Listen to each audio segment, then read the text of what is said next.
Hello students, आज आपण working कॅपिटलचे board sums बघणार आहोत. जे सम्स बोर्ड एक्झाममध्ये येतात, तुम्हाला कोणत्या पॅटर्नने सॉल्व्ह करायचे विथ डिफरंट ॲडजस्टमेंट्स, ते आज आपण आपल्या सेशनमध्ये बघणार आहोत.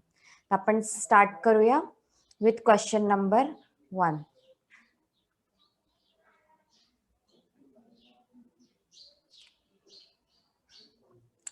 तुमच्या स्क्रीनवर तुम्हाला दिसत असेल माझा फॉर्मॅट रेडी आहे.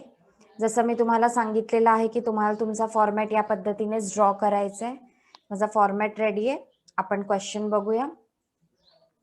स्क्रीनवर तुम्हाला क्वेश्चन दिसत असेल. From the following details of K limited prepare a statement of working capital requirement for the year ending 31 March 2017. 15 मार्क्ससाठी हा क्वेश्चन येईल आणि क्वेश्चन नंबर 5 असेल. हे तुमच्या बुकमध्ये नोट डाऊन करून घ्या. कंपल्सरीली हा क्वेश्चन नंबर 5 मध्ये येतो बोर्ड पॅटर्न नुसार. के लिमिटेडने सांगितलंय की आपल्याला वर्किंग कॅपिटल रिक्वायरमेंटचं स्टेटमेंट बनवायचंय. अँटिसिपेटेड प्रोडक्शन युनिट्स दिलेले आहेत तुम्हाला फुल इयरचे 5000 युनिट्स. तर सगळ्यात पहिले तुम्हाला 5000 युनिट्सला काय करायचंय, मंथली, वीकली और डेली बेसिसवर कन्वर्ट करायचे. तर सगळ्यात पहिले तुम्ही तुमचा प्रॉब्लेम बघा, कोणत्या बेसिसवर आहे, मंथली, वीकली की डेली. वीकली बेसिसवर आहे. सगळं काही कॅल्क्युलेशन तुम्हाला वीक्स मध्ये दिलेलं आहे. तर तुम्हाला याला काय करायचंय, वीक्सने डिवाइड करायचंय. किती वीक्सने डिवाइड करायचंय मी तुम्हाला लास्ट व्हिडिओमध्ये पण सांगितलेलं. जेव्हा पण डेज आणि वीक्सचं कॅल्क्युलेशन असेल, एकदा प्रॉब्लेम पूर्ण रीड करा. तुम्हाला 100% किती वीक्सने किती डेजने कॅल्क्युलेट करायचे ते तुम्हाला दिलेलं असेल. तर आपण आधी फुल प्रॉब्लेम रीड करूया. सेलिंग प्राइस मला दिली 200 per unit. Elements of cost दिलेले, रॉ मटेरियल, वेजेस, ओव्हरहेड्स पर्सेंटेजवर दिलेले आणि हे पर्सेंटेज कशावर काढायचे, मला सेलिंग प्राइस वर काढायचे. सेलिंग प्राइस ऑलरेडी माझ्याकडे आहे 200. तर मी सगळ्यात पहिले आधी हे पर्सेंटेज काढून घेते. 200 वर मला काय काढायचे, हे सगळे पर्सेंटेज काढायचे. तर बघा, मी माझे सेलिंग प्राइस इथे लिहील.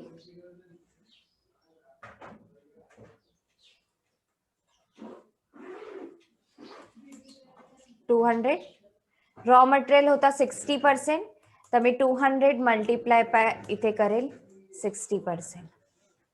त्याच्यानंतर माझा लेबर होता 10%, तर मी इथे करेल 200 मल्टिप्लाय बाय 10%. आणि त्याच्यानंतर माझा ओव्हरहेड्स होता 15%.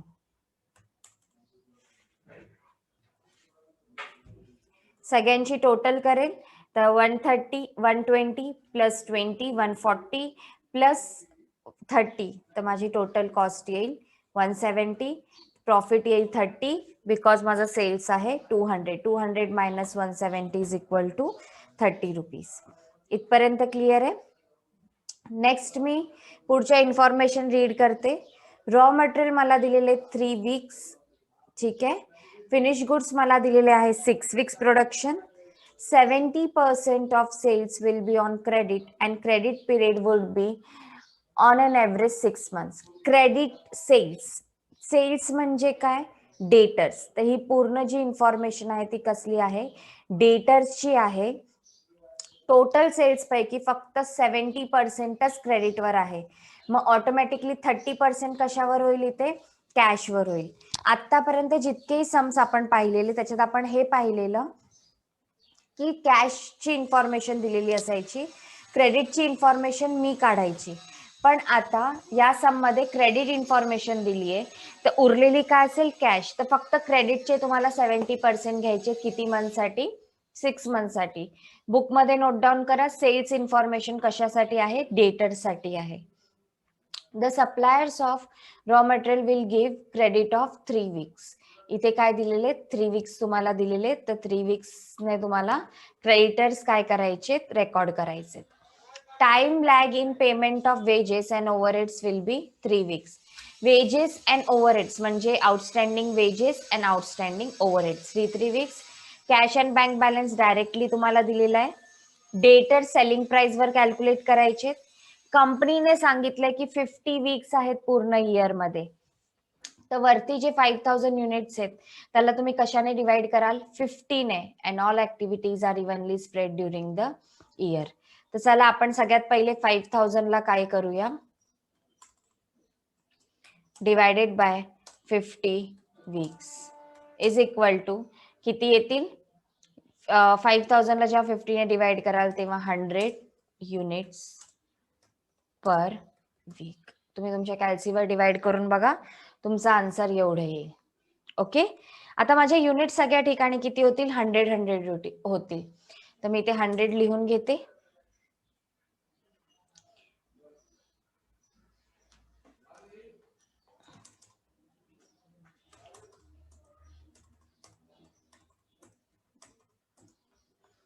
ओके.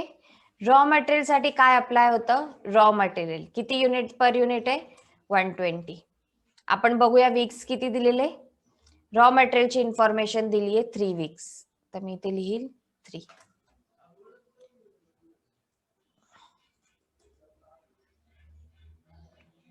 त्याच्यानंतर तुम्हाला या सम मध्ये वर्क इन प्रोग्रेसची कुठेही इन्फॉर्मेशन दिलेली नाहीये. बघा, रॉ मटेरियल नंतर डायरेक्ट फिनिश गुड्स आहे, डेटर्स आहे, क्रेडिटर्स आहे, आउटस्टँडिंग आहे, कॅश बॅलन्स आहे. तर इथे तुम्ही जर वर्क इन प्रोग्रेस नाही लिहिलं तरी सुद्धा चालेल. ठीक आहे. तर मी इथे नील करून टाकते. तुम्ही लिहिलं नाही तरी सुद्धा चालेल, लिहिलं तरी सुद्धा चालेल, काही प्रॉब्लेम नाहीये. जर तुम्हाला फॉर्मॅट वाईज जायचंय तर तुम्ही लिहा, फॉर्मॅट वाईज नाही जायचं तर तुम्ही नका लिहू.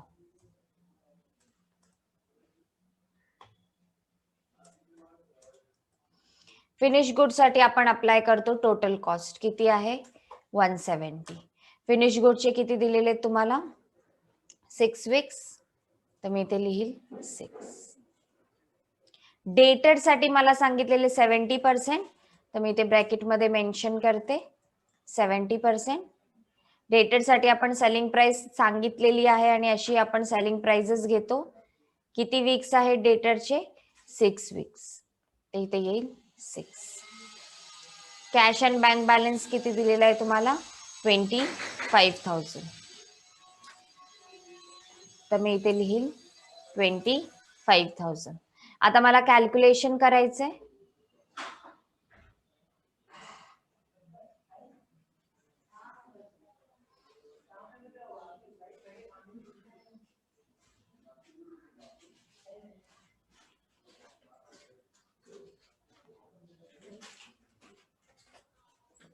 One 100 multiply by 120 multiply by 3.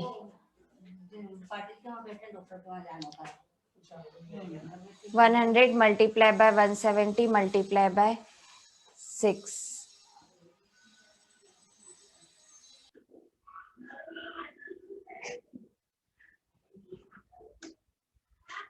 100 multiply by 200 multiply by 6.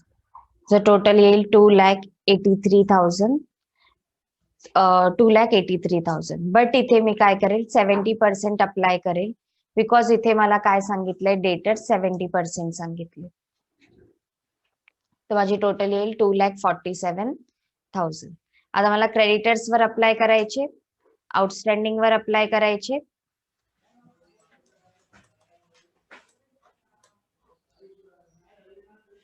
Creditor साठी येतील माझे 120.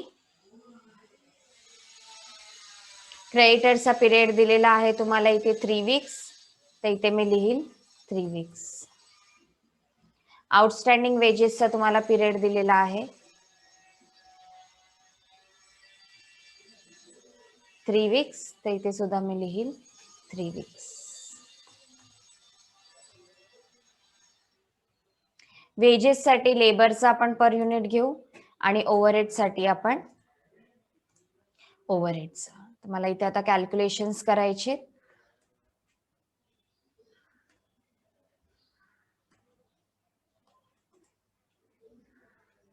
सगळ्यांना मल्टिप्लाय करेल हे तर तुम्हाला माहिती असेल. माझं टोटल करंट लायबिलिटी येईल 51 आणि मी 2,47,000 मधून 51 मायनस करेल तर माझं नेट वर्किंग रिक्वायरमेंट येईल 1,96,000. तर या पद्धतीने तुमचा एक सिंपल, एकदम काही डिफिकल्ट नाही, या पद्धतीने तुमचं काय येईल, वर्किंग कॅपिटल रिक्वायरमेंट येईल. या पद्धतीनेच तुम्हाला सॉल्व्ह करायचं एक्झाम मध्ये सुद्धा. एक्झाम मध्ये सॉल्व्ह झाल्यानंतर हे जे वर्किंग नोट तुम्ही बनवणार आहात त्याचे सुद्धा तुम्हाला मार्क्स मिळणार आहेत. 2 मार्क्स याच्यासाठी असतात. तर वर्किंग नोट बनवायला विसरायचं नाहीये.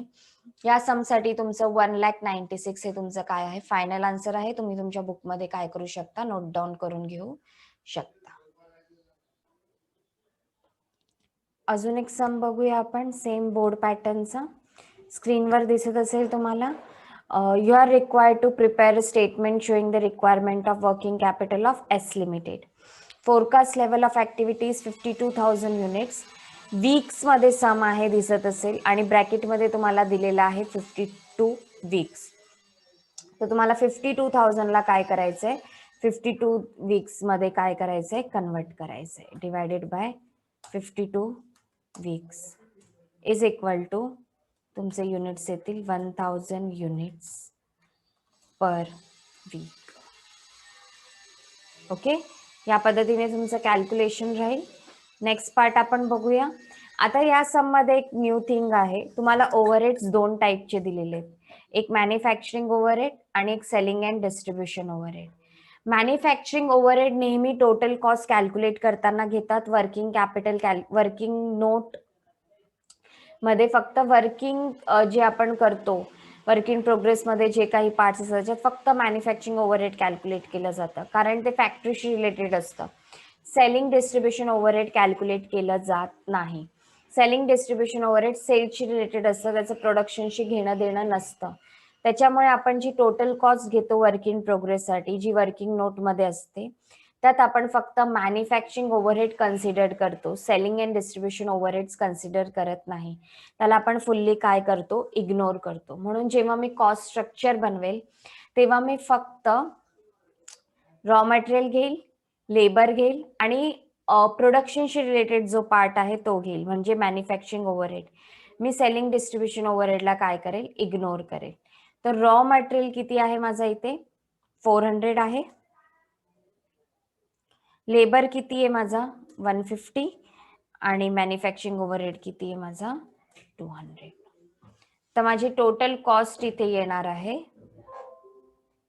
750. आता मला सेलिंग प्राइस बघायची आहे. सेलिंग प्राइस इथे मला 1000 युनिट्स 1000 रुपीज पर युनिट दिलेली आहे. तर मी माझी सेलिंग प्राइस इथे लिहील. प्रॉफिट येईल 250. ओके, माझं कॉस्ट स्ट्रक्चर रेडी. आता मी पुढच्या इन्फॉर्मेशन बघते. Raw material in stock average 4 weeks. तर मी इथे लिहिल 1000.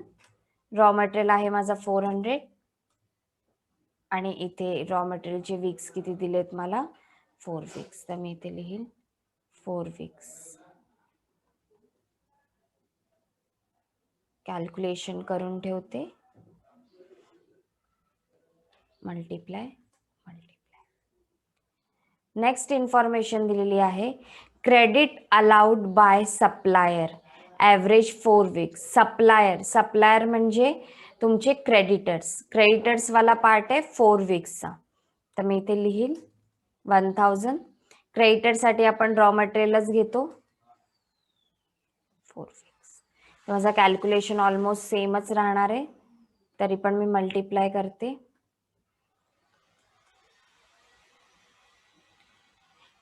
Expected cash balance 50,000. Cash balance मध्ये मी इथे लिहीन 50,000.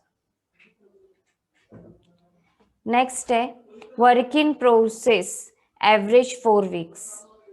ओके, तर मी इथे 1000 रॉ मटेरियलसाठी घेईल 400. इथे घेईल 150 लेबरचे. ओव्हरहेड्स फक्त मॅन्युफॅक्चरिंग ओव्हरहेड्स घेईल 200. वीक्स किती दिलेत मला, 4 वीक्स दिलेत. मी इथे लिहिल 4.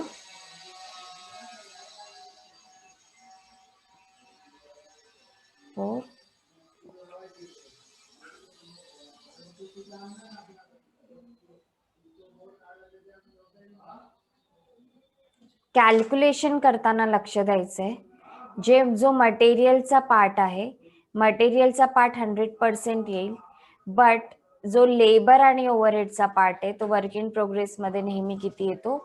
50% येतो. हा पण 50% येईल.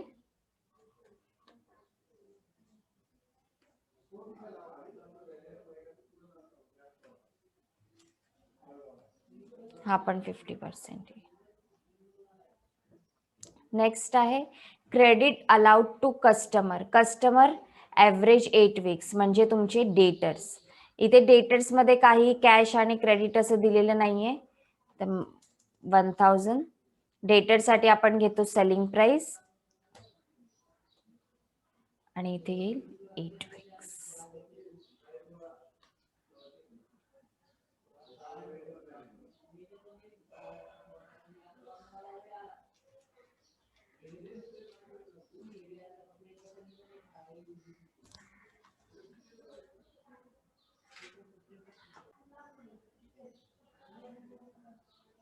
नेक्स्ट आहे finish goods in stock average 4 weeks. ते इथे येईल 1000. फिनिश गुड्स आपण घेतो टोटल कॉस्टवर 750 आणि इथे येईल 4 वीक्स. तर इथे मी माझं कॅल्क्युलेशन करेल.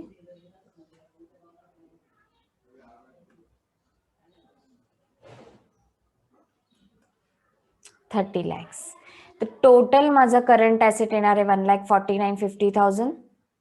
1,49,50,000. त्याच्यानंतर तुम्हाला कोणतीही इन्फॉर्मेशन दिली नाहीये. All sales are on credit basis. मी क्रेडिट बेसिसवरच सगळे सेल्स घेतलेले आहेत. आउटस्टँडिंग वेजेस ओव्हरहेड्स इथे दिलेले नाहीयेत. ते इथे तुम्ही जसं मी लास्टला सांगितलेलं 0 घेऊ शकता और तुम्ही लिहिले नाहीत तरी सुद्धा चालतील. तर 1,49,50,000 मधून 16 lakhs लेस झाल्यावर तुमचं फायनल वर्किंग कॅपिटल रिक्वायरमेंट येईल 1,33,50,000. This is your final answer for your exam. चला आजच्या सेशनचा थर्ड सम बघूया आपण. हा सुद्धा बोर्ड पेपरचा सम आहे तुमचा. Messrs steel limited plans to produce 19,000 units during the year and sells them for 150 per unit. Sells them म्हणजे ही तुमची काय आहे? सेलिंग प्राइस आहे 150. जो क्वेश्चन नंबर 1 घेतलेला सिमिलर टाईपचा क्वेश्चन आहे. तुम्हाला पर्सेंटेज मध्ये डिवाइड करायचं आहे कॉस्ट स्ट्रक्चर. तर सगळ्यात पहिले मी 19,000 युनिट्सला माझ्या वर्किंग नोट 1 मध्ये काय करते? कन्वर्ट करते. तुम्हाला सम दिसत असेल तर सम मध्ये पूर्ण कॅल्क्युलेशन मंथ वाईज आहे. तर मी 19,000 ला काय करेल? मंथली बेसिसवर डिवाइड करेल. तर मी इथे लिहिते 19,000 डिवायडेड बाय 12 मंथ्स. तुम्ही कॅल्क्युलेट करू शकता. 19,000 ला आपण जेव्हा 12 ने डिवाइड करू तर माझा आन्सर येईल 1583. इथे तुमचं पर युनिट येत आहे. इथे यांची युनिट्स येत आहेत 1583. तर 1583 युनिट्स आल्यानंतर तुम्ही युनिट्स कधी पॉइंट मध्ये घेऊ शकत नाही. तर हा सम मी थोड्या वेगळ्या पद्धतीने तुम्हाला सॉल्व्ह करून दाखवणार आहे. वेगळ्या पद्धतीने आपण हा सम सॉल्व्ह करू. जेव्हा आपण तुमचं एक्झाम मध्ये आन्सर येईल पॉइंट मध्ये, युनिट्स तुमचे पॉइंट मध्ये कन्वर्ट होतील, तेव्हा तुम्हाला ही मेथड अप्लाय करायची आहे. तुम्हाला युनिट्स मंथली बेसिसवर, वीकली बेसिसवर आणि डेली बेसिसवर कन्वर्ट न करता आपण कॅल्क्युलेशन करणार. त्याच्यासाठी मी सगळ्यात पहिले माझं कॉस्ट स्ट्रक्चर काढून घेईन. तर माझं कॉस्ट स्ट्रक्चर आहे. सेलिंग प्राइस मला दिली आहे 150. पर्सेंटेज वाईज मी माझं कॉस्ट स्ट्रक्चर काढणार आहे. जसं मी तुम्हाला फर्स्ट सम मध्ये शिकवलेलं 150 मल्टिप्लाय बाय 60%. तर मी इथे घेईल 60%.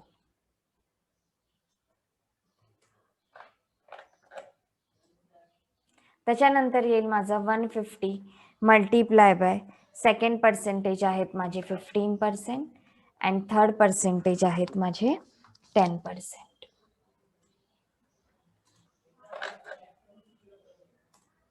तर माझी टोटल कॉस्ट येईल इथे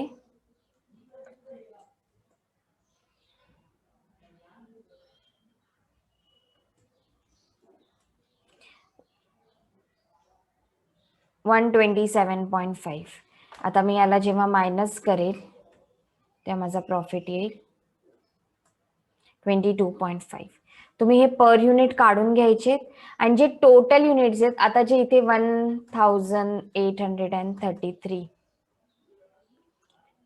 सॉरी 1583 जे युनिट्स येत होते ते मी घेऊ शकत नाही, कारण हे पॉइंट्स मध्ये आहेत. ठीक आहे, हे बघा हे पॉइंट्स मध्ये. युनिट्स कधी पॉइंट्स मध्ये येत नाहीत, म्हणून मी इयरली कॅल्क्युलेशन करेल. म्हणजे मी टोटल रुपीज काढून कॅल्क्युलेशन करेल. बघा कसं.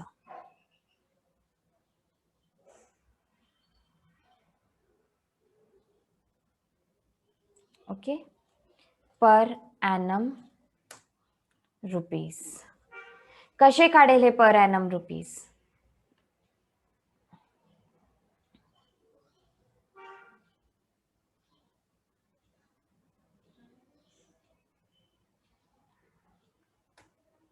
$90 मल्टीप्लाय बाय पूर्ण वर्षाची युनिट्स किती आहेत? 19,000. Again per unit multiply by full year units. Again per unit multiply by full year units. समजली असेल होपसो तुम्हाला ही कन्सेप्ट. परत एकदा सांगते मी काय केलं. माझे युनिट्स जे होते ते पॉइंट मध्ये येत होते. पॉइंट मध्ये कॅल्क्युलेशन कधीही चालत नाही युनिट्स मध्ये. तुमचे जे टोटल रुपीज आहेत ते अपडाऊन येतील, त्याच्यामुळे युनिट्स आपण कधी डिवाइड करू शकत नाही पॉइंट मध्ये. तुम्ही काय केलं? इयरली कॅल्क्युलेशन केलं. ही मेथड तेव्हाच तुम्ही यूज करा जेव्हा तुमचे युनिट्स हे पॉइंट मध्ये येत असतील. जेव्हा तुमच्या युनिटचं कॅल्क्युलेशन पॉइंट मध्ये येईल तेव्हा तुम्हाला काय करायचंय? कॉस्ट स्ट्रक्चर काढायचंय. कॉस्ट स्ट्रक्चरला डायरेक्ट जे इयरली युनिट्स आहेत इंडिव्हिज्युअल कॉस्टला ते पूर्ण इयरली युनिट्सने मल्टिप्लाय करत जायचंय. जर तुम्ही पर युनिटला टोटल इयरच्या युनिट्सने मल्टिप्लाय केलं तर तुमच्याकडे जी अमाऊंट येईल ती फुल इयरची अमाऊंट येईल. म्हणजे ऑलरेडी जे तुम्ही इथे करता units multiply by per unit, इथे जे करता ते हे दोन पार्ट तुम्ही ऑलरेडी या कॉलम मध्ये केलेले आहेत. म्हणजे या दोन पार्टचं कॉम्बिनेशन तुम्ही ऑलरेडी इथे कंप्लीट केलेलं आहे. मग तुम्हाला आता फक्त काय करायचंय? ड्युरेशनने मल्टिप्लाय करायचंय. समजलं? तर या पद्धतीने मी सॉल्व्ह केलं. तर माझी टोटल कॉस्ट आली आहे 24,22,500. ओके, त्यानंतर माझ्या सेलिंग प्राइस दिली आहे मला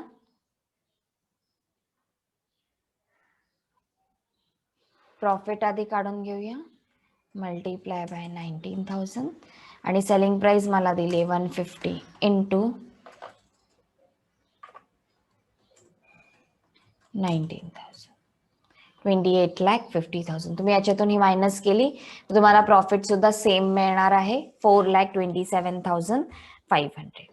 इथपर्यंत माझं कॅल्क्युलेशन झालेलं आहे. आता तुम्हाला हे शो कसं करायचंय? शो करताना तुम्हाला युनिटचं कॉलम लागणार नाहीये. तुम्हाला रेट पर युनिटच्या जागेवर येईल टोटल रुपीज. ठीक आहे, हे टोटल रुपीज तुम्ही इथे काढलेले आहेत. रॉ मटेरियलचे रॉ मटेरियल मध्ये लिहून टाकायचे. लेबरचे मटेरियलचे इथे मटेरियल मध्ये येतील. लेबरचे लेबर मध्ये लिहा 4,27,500. ओव्हरहेडचे ओव्हरहेड्स मध्ये लिहा 2,85,000. फिनिशचे टोटल कॉस्ट 24,22,500. डेटेड साठी इथे या सम मध्ये टोटल कॉस्ट सांगितली आहे की सेलिंग प्राइस ते आपण बघितल्यावर करू. तर आपण स्टार्ट करूया. या पद्धतीने तुम्हाला तुमचा सम काय करायचा आहे? सॉल्व्ह करायचा आहे. तर बघा सगळ्यात पहिले काय दिलंय? Raw material 1 month requirement. तर ड्युरेशन मध्ये तुम्हाला फक्त लिहायचंय 1. त्याच्यानंतर सांगितले प्रोडक्शन प्रोसेस टेक्स 1 मंथ. तर इथे सुद्धा येईल 1 1 1. पण या सगळ्यांना काय करायचंय? दोघांना 50% करायचंय. फक्त मटेरियलच काय राहील? 100% राहील. ऑलरेडी इथे ब्रॅकेट मध्ये मेन्शन केलेला आहे तो part. Second, finish goods equal to 3 months. तर फिनिश गुडच्या बाजूला लिहा 3 मंथ्स. त्याच्यानंतर तुम्हाला दिलंय customer get credit 2 months and supplier allow credit of 1.5 month. तर कस्टमर साठी 2 months आणि सप्लायर साठी 1.5 month. Time lag in payment, wages and overheads half month. 20% sales are made on cash basis and balance on credit. तर जे तुम्ही डेटर्सचं calculation कराल त्याच्यातून 20% लेस करून फक्त 80% वाला पार्टच तुम्ही डेटर्स मध्ये दाखवणार आहात, कारण 20% ऑलरेडी कशावर आहे, कॅश बेसिसवर आहे. कॅश अँड बँक बॅलन्स दिलाय 10,000. Operations are evenly spread throughout the year. Debtors estimated at selling price, selling price सांगितली आहे. तर बघा, सगळ्यात पहिले डेटर्सला मी इथे लिहिते 80%. डेटर्ससाठी सेलिंग प्राइस आहे तर घ्याल 28,50,000 आणि किती मंथ सांगितलेले डेटर्ससाठी 2 months. तर मी इथे लिहिल 2. Cash and bank balance directly तुम्हाला दिलेला आहे 10,000, तर इथे 10,000 लिहून टाकायचं. चला आपण करंट ॲसेटची टोटल करू.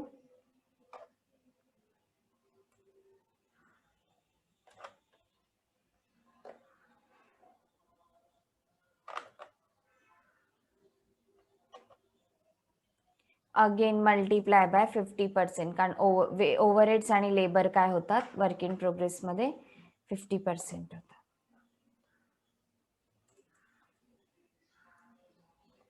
Then finish goods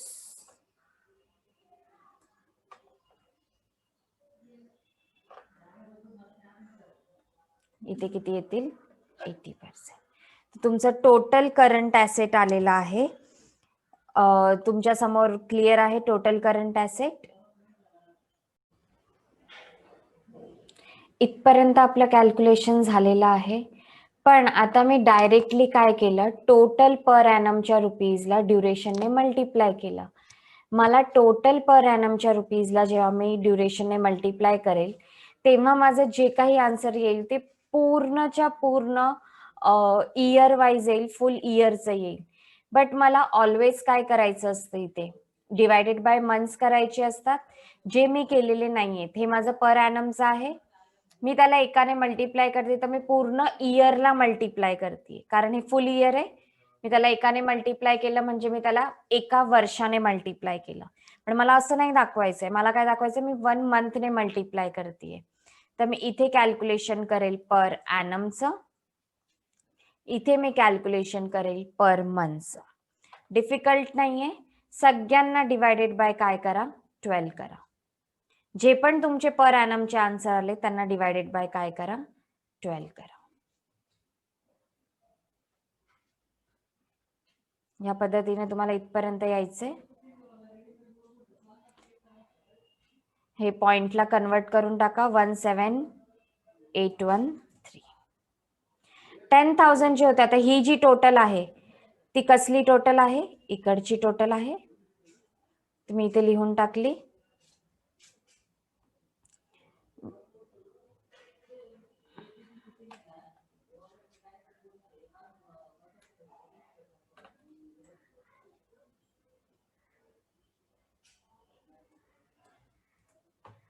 okay.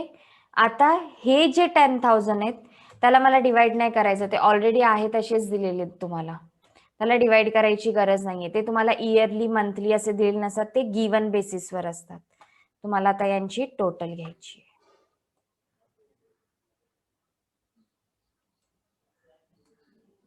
Okay. त्याच पद्धतीने मी क्रेडिटरसाठी सुद्धा करेल. क्रेडिटर्सचं मी सगळ्यात पहिले इथे घेईल रॉ मटेरियल वाला पार्ट.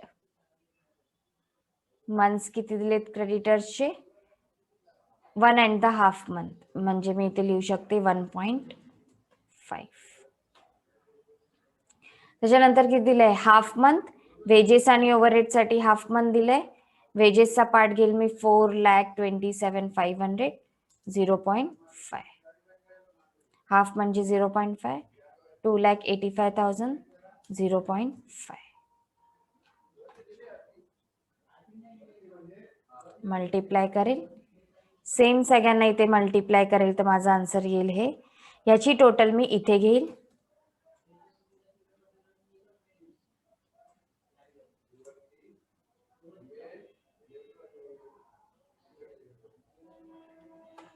आणि याची टोटल मी इथे घे. सेम याला सुद्धा तुम्हाला डिवायडेड बाय काय करायचंय 12 मंथ्स मध्ये कन्वर्ट करून घ्यायचंय.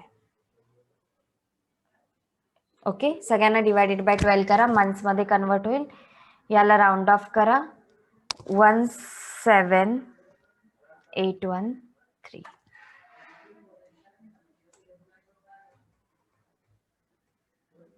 ओके, तर तुमचं फायनल आन्सर येईल 10,66,875. तुम्हाला पर मंथ मधूनच पर मंथ काय करायचे लेस करायचे. इथे पाहिजे तर तुम्ही फॉर्म्युला लिहून ठेवा, पर ॲनम डिवायडेड बाय 12, कारण मी मंथ्स मध्ये कन्वर्ट केलं.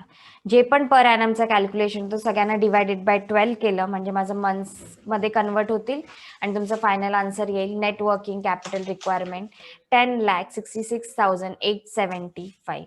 तर आज मी इकडे माझा थर्ड सम सुद्धा कंप्लीट केलेला बोर्ड पॅटर्नचा. हा इम्पॉर्टंट सम होता, जरा न्यू टाईपचा सम होता.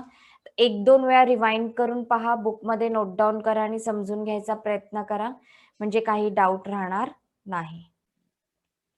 अजून एक सिमिलर सम घेऊया पर ॲनम बेसिसवर, म्हणजे तुमचे जे पण डाऊट्स असतील ते क्लिअर होतील. लास्ट सम आहे आपल्या सेशनचा, पण इम्पॉर्टंट सम आहे. त्याच्यात 3 ओव्हरहेड्स दिलेत तुम्हाला आणि पर ॲनम कॅल्क्युलेशनवर तुम्हाला रुपीज दिलेले. तर आपण हा सम सॉल्व्ह करूया. एच लिमिटेड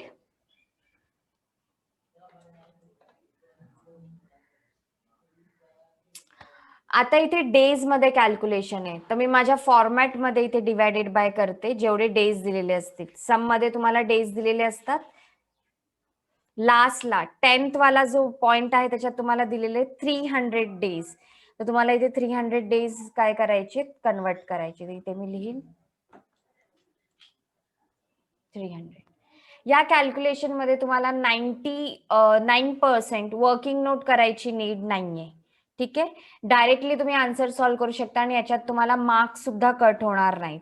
तर डायरेक्टली मी तुम्हाला सांगते, तुमच्या समोर क्वेश्चन आहे, पॉज करून आधी तुमच्या बुकमध्ये नोट डाऊन करून घ्या, म्हणजे तुम्हाला समजेल की मी काय सॉल्व्ह करत आहे, मी कोणत्या पद्धतीने काय करतेय सॉल्व्ह करतेय. तर चला आपण, माझ्या समोर माझा क्वेश्चन आहे, मी माझ्या बुकमध्ये नोट डाऊन करून घेतलेला already. I have my questions. तुम्ही तुमच्या बुकमध्ये आधी पॉज करून हा क्वेश्चन नोट डाऊन करा, म्हणजे तुम्हाला अजून प्रॉपरली समजेल की मी कोणत्या पद्धतीने हा सम काय करणार आहे सॉल्व्ह करणार आहे. चला स्टार्ट करूया. टोटल पर ॲनमचे रुपीज दिलेले आहेत, तर टोटल रुपीज एका साईडला लिहून घ्या, जे ज्याला रिक्वायर्ड आहेत. रॉ मटेरियल साठी काय रिक्वायर्ड आहेत, परचेसेस लिहून टाका, इथे 8 lakhs आहेत. मटेरियल साठी सुद्धा परचेसेस लागतील, लिहून टाका. लेबर साठी वेजेस लागतील, जे माझे 2 lakhs आहेत. सम मध्ये बघा, कन्फ्यूज होऊ नका. ओव्हरहेड साठी ओव्हरहेड्स लागतील. फिनिश गुड्स साठी माझं लागणार आहे टोटल कॉस्ट. मी तुम्हाला सांगितलेलं फिनिश गुड्स मध्ये ऑफिस इन्क्लूड होत नाही, सेलिंग इन्क्लूड होत नाही, normal overhead manufacturing overhead include होतात. तुमचं टोटल कॉस्ट इथे येईल 6,50,000. जी विदाउट ऑफिस अँड ऍडमिनिस्ट्रेशन तुम्हाला दिली आहे ती आहे तुमची 3,50,000. कशी काय बघा, वरती तुम्हाला दिलेले आहेत पूर्ण ओव्हरहेड्स मधून तुम्हाला काय करायचे लेस करायचे. हे मी तुम्हाला परत समजवते. 6,50,000 येईल की 3,50,000 येईल. टोटल तुमचे सेल्स दिलेले आहेत 18 lakhs. 18 lakhs मधून काही एक्सपेन्सेस आहेत जे काय केलेले आहेत लेस केलेले आहेत, आणि एक्सपेन्सेस लेस केल्यानंतर तुम्हाला एक अमाऊंट मिळते आणि त्याच्यातून पुन्हा सेलिंग आणि ऑफिस काय केलेले लेस केलेले. तर हा फॉर्मॅट काय झालेला आहे, थोडा कन्फ्युजिंग झालेला आहे. फिनिश गुड्स मध्ये जेवढं पाहिजे असतं, मला काय पाहिजे असतं, रॉ मटेरियल पाहिजे असतो. बघा रॉ मटेरियल आहे माझ्याकडे इथे 8 lakhs. लेबर मला पाहिजे असतात, लेबर आहेत माझे 2 lakhs.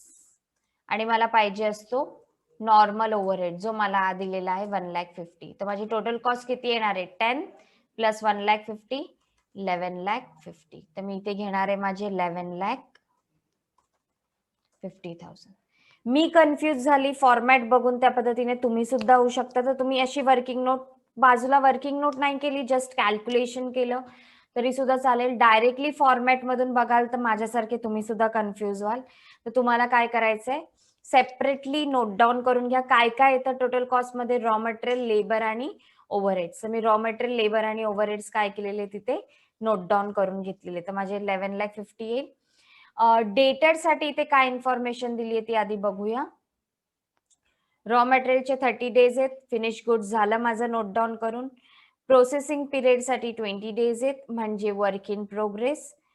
70% purchases and sales will be on credit, 20 days and balance on cash. Purchases आणि सेल्स दोन्ही पण काय करायचे, 70% क्रेडिटवर आहेत. तर इथे सुद्धा येईल 70 आणि इथे सुद्धा येईल 70. ओके.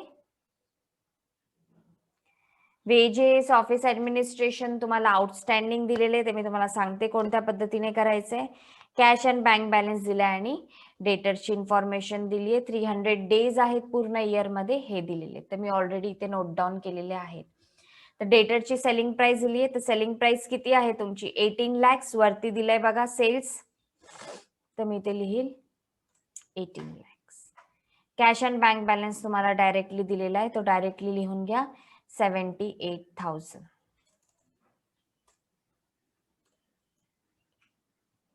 इथे पण 78. ड्युरेशन लिहून घेऊया आपण. रॉ मटेरियलचा ड्युरेशन आहे 30 डेज, तर इथे येईल 30. वर्क इन प्रोग्रेसचा ड्युरेशन आहे 20 डेज आणि फिनिश गुड्सचा 45. लास्ट सम आहे सेशनचा सुद्धा आणि पूर्ण चॅप्टरचा सुद्धा. खूप चांगल्या पद्धतीने आतापर्यंत समजलं असेल म्हणून मी नोट डाऊन करत चालली आहे. अगेन अगेन एक्सप्लेन करण्यात तुम्ही सुद्धा बोर व्हाल, कारण ऑलरेडी या थिंग्स तुम्हाला समजलेल्या आहेत. नेक्स्ट दिलेत परचेसेस अँड सेल्स दोन्ही 20 डेज, तर मी इथे सुद्धा 20 डेज लिहीन आणि क्रेडिटर्सच्या इथे सुद्धा 20 डेज लिहून ठेवते. नेक्स्ट दिले तुम्हाला wedges and overheads will be paid at the time lag of 10 days, म्हणजे वेजेस आणि ओव्हरहेड्स दोन्ही काय 10 days. Office and administration expenses will be paid at the time lag of 20 days. इथे ऑफिस अँड ऍडमिनिस्ट्रेशन सुद्धा काय आहे, pending आहे, तर मी इथे लिहीन for office and administration overhead outstanding. Okay, त्याचे किती दिलेले आहेत मला,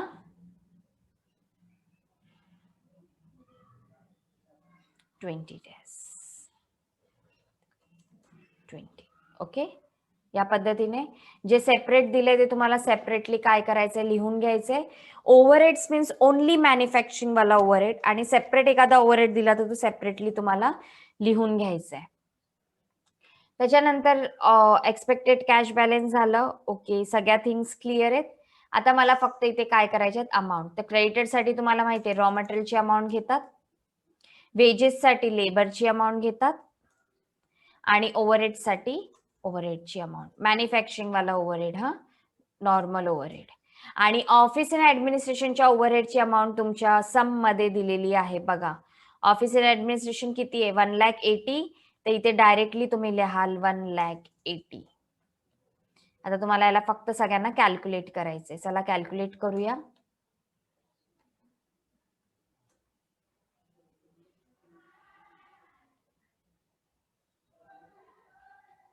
आता इथे जे आलं त्याला तुम्हाला काय करायचंय, 50%, कारण हे आपण काय घेतो 50%.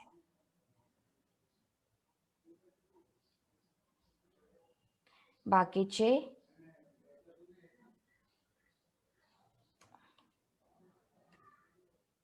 आणि डेटर्स येतील 70%.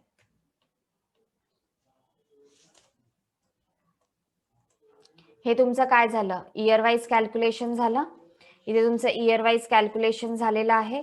तुम्हाला आता त्याला काय करायचंय, डेज मध्ये कन्वर्ट करायचं. आपण सगळं काही आधी इयर वाईज करून घेऊया आणि मग त्याला हळूहळू काय करू, डेज मध्ये कन्वर्ट करू.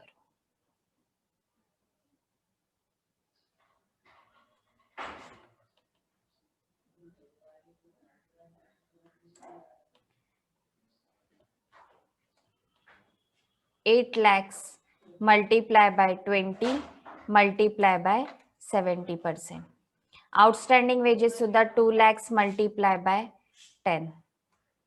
इथे पण येईल 1,50,000 multiply by 10 आणि इथे येईल 1,80,000 multiply by 20. या पद्धतीने तुमचं इथपर्यंत काय येईल, इयर वाईज कॅल्क्युलेशन कम्प्लीट झालं. आता तुम्हाला काय करायचंय, या बाजूला डेज मध्ये पर डे मध्ये कन्वर्ट करायचंय. तर पर डे मध्ये कन्वर्ट कसं करायचं, डायरेक्टली 300 ने डिवाइड करून टाका. आणि पूर्ण इयर मध्ये डेज किती आहेत, 300. तर मी अमाऊंटला काय केलं, 300 ने डिवाइड करतेय. प्रत्येक ठिकाणी मी 300 ने डिवाइड करेल. तुम्ही प्रत्येक ठिकाणी कॅल्सीवर डिवाइड करून बघा, तुमच्या अमाऊंट येतील या. तुमच्या या अशा अमाऊंट येतील. इथे सुद्धा सेम तसंच राहणार आहे. तुम्हाला 300 ने काय करायचंय, डिवाइड करा. कारण तुमचे पूर्ण इयरली डेज किती दिलेत, 300 डेज दिले. ओके. जेव्हा तुम्ही या पद्धतीने तुमचा आन्सर डिवाइड कराल तेव्हा तुमचं फायनल आन्सर येईल. आपल्याला पर मंथ वाले लेस करायचे, तर 4,79,500 मधून लेस होईल 61,000. तुमचं फायनल आन्सर येईल 4,81,500. या पद्धतीने तुमचा एक अजून बोर्ड सम कंप्लीट झालेला आहे. इम्पॉर्टंट आहे, लास्टचे 2 सम्स खूप इम्पॉर्टंट आहेत कारण ते खूप थोडे डिफिकल्ट आणि ट्रिकी होते. पुन्हा एकदा रिवाइंड करा, मी जे जे सांगितलं ते नोट डाऊन करा, प्लस क्वेश्चन आणि आन्सर समोर ठेवून एकदा काय करा, रिव्हिजन करा. म्हणजे कन्फ्युजिंग राहणार नाही. प्रॉपरली तुम्ही तुमच्या थिंग्स काय करू शकता, सॉल्व्ह करू शकता की कोणता सम कोणत्या पद्धतीने कधी सॉल्व्ह करायचा आहे. व्हिडिओ पूर्ण पाहायला विना तुम्ही सोडू नका. का, बोर्ड सम्स आहेत, या टाईपचे सम जर एक्झाम मध्ये आले तर तुम्हाला सॉल्व्ह करता आले पाहिजे. आपला जो नेक्स्ट सेशन असेल तो थोडा इंटरॅक्टिव्ह सेशन असेल. माझा लाईव्ह सेशन असेल नेक्स्ट वीक. जेव्हा पण आपलं लेक्चर होईल तेव्हा नेक्स्ट लेक्चर जो माझा असेल तो माझा लाईव्ह लेक्चर असेल विथ यू ऑल. तर त्यासाठी रेडी राहा. तुमचे डाऊट्स काढून ठेवा रिगार्डिंग ऑल लेक्चर्स. मी सगळे डाऊट्स तुमचे 1 बाय 1 सॉल्व्ह करेल आणि आपण काय करू, थोडं इंटरॅक्शन करू अबाउट चॅप्टर. इथे आपला working capital requirement, working capital मॅनेजमेंटचा चॅप्टर आपण काय केलेला आहे, फिनिश केलेला आहे. नेक्स्ट चॅप्टरसाठी आपण भेटू माझ्या नेक्स्ट व्हिडिओमध्ये, नेक्स्ट लेक्चरमध्ये. Till then bye bye, have a good day.